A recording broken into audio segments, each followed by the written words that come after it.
ng permit. Tinanong ko yung taong bayan, yung chairman, ang sabi, project daw ni Congressman Joel Chua. Paano nangyari yun? Walang permit.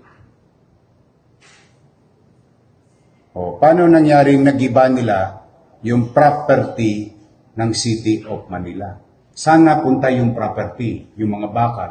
Pag-aari yun ng Luzon may pananagutan pa yun sa CGSO tapos biglang tatanggalin nila yung mga daycare center at saka senior citizens office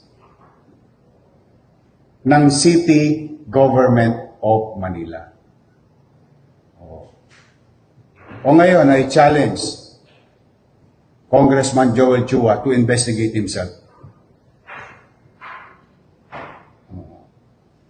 Sinabi ko na sa inyo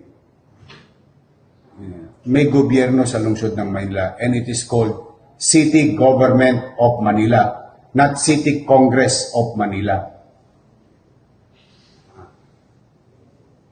Sa totoo lang, ngayon pinaresto ko lahat yung mga tao doon at kinukumpiska namin yung mga gamit.